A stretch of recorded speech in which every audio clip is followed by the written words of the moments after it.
I want to tell you the long drive story. Now, this is a true story between a colleague of mine and her husband. Both from the same culture, grew up in the same general area, have been married for a long time, know each other as well as married couples do after a long period of marriage.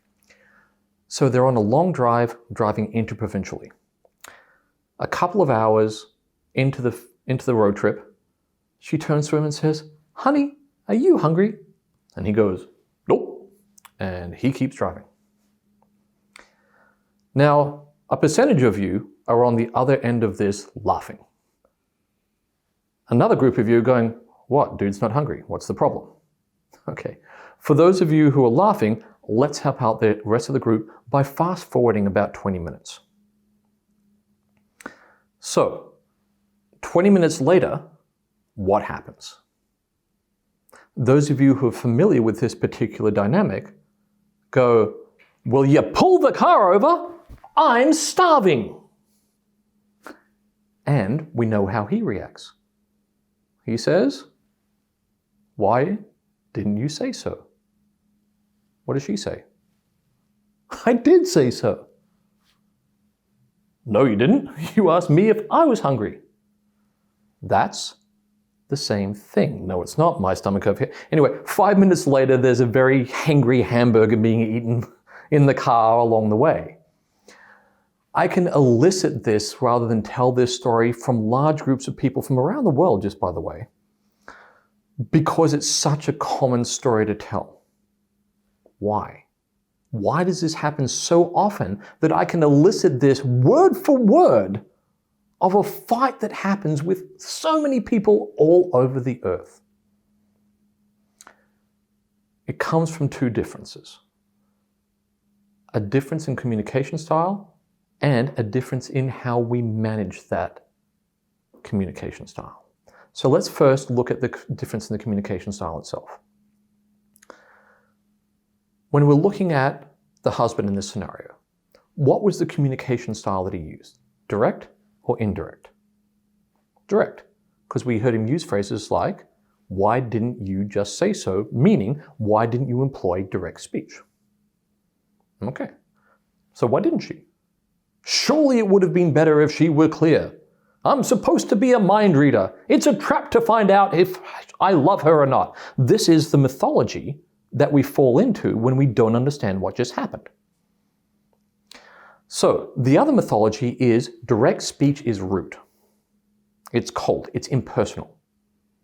And I strongly disagree.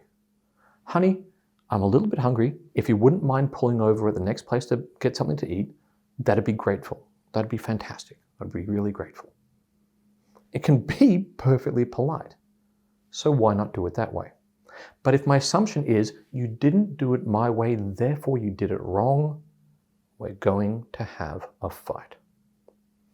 The difference isn't the problem, the failure to manage the difference is the problem. So that often comes from a lack of understanding. We're doing it subconsciously. And if I say to people who use indirect speech, "Why do you do that?" "Because it's polite, because it's tradition, shut up, drink your beer." We get back to that scenario of not knowing consciously why we're doing the things we do. So let's bring that up to the conscious level.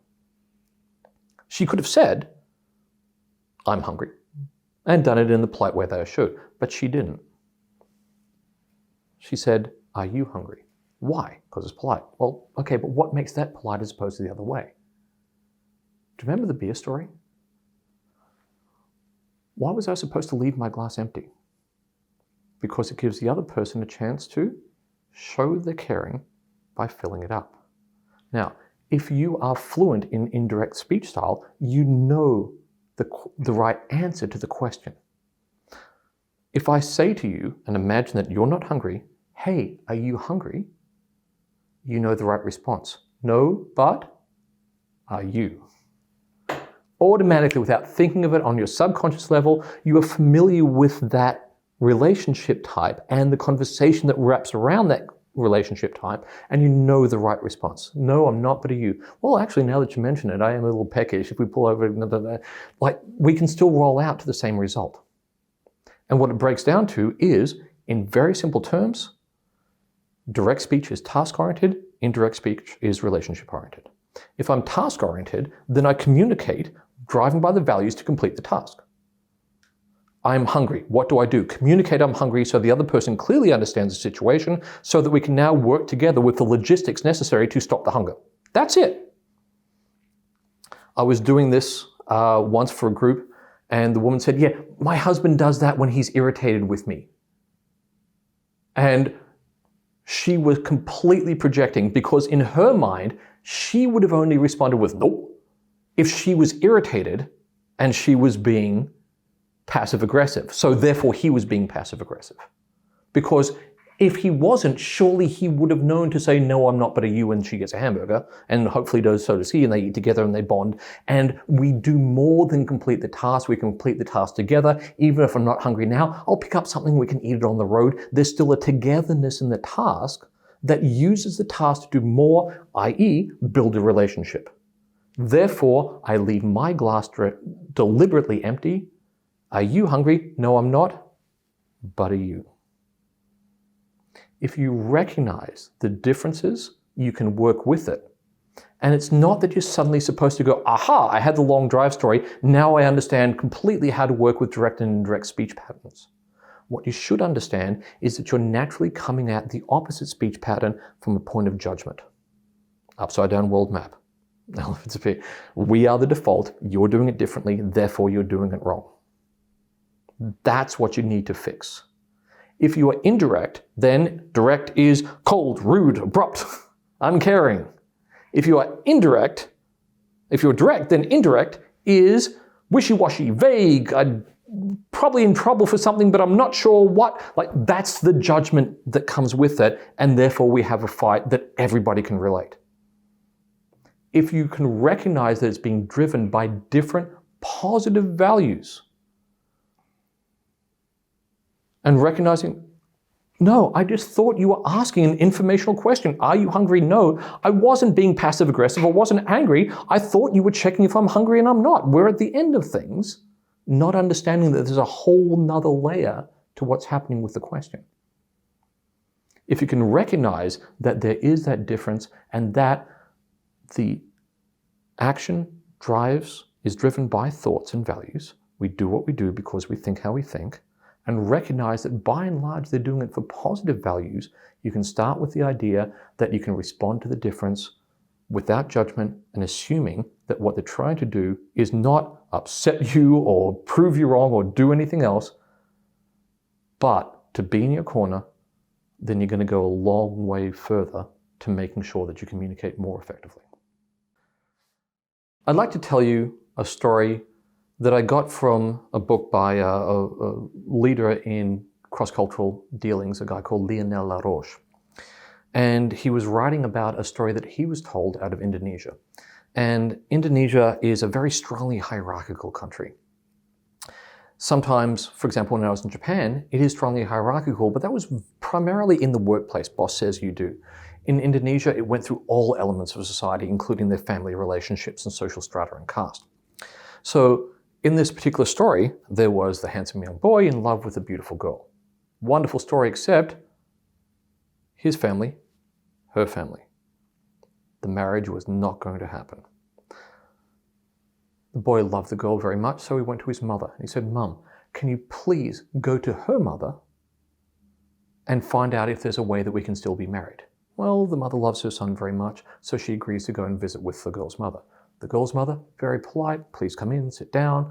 They have a chat, news of the day, weather, politics, etc. Can I offer you some refreshments? Oh, please, that'd be delightful. The girl's mother goes out, comes back with tea and a banana. They continue to have a chat, continue small talk. Thank you very much, you're wonderful. Oh, please don't hesitate to drop in, you're always welcome. They leave. The children are never discussed, the marriage is never discussed. The boy's mother arrives home. Boy's mother, she's like, okay, hi. The son's very excited. Tell me, how did it go? She says, well, she served me tea and a banana. And the boy says, well, I guess I'm not getting married. Right? Get it? Because Literally, when I was reading this story, I thought that there were 2 pages stuck together and I was like licking to go back because I'd missed something. I had missed something. But not about what was written. It was about what was unwritten. What was going on with the tea and the bananas? Let me ask you this question. Would you ever serve tea and bananas together? No. Why not? Because they don't go together. The conversation was had. They don't go together. If you're from a disc S type society, then the worst thing you can have is conflict. Imagine if you were having a disc D conversation. I'm sorry, but because of the vast difference in our social family standing, your son is not good enough for my daughter. If you are conflict adverse, this is the worst conversation in the face of the world to have. So you still have the conversation, you just do it indirectly.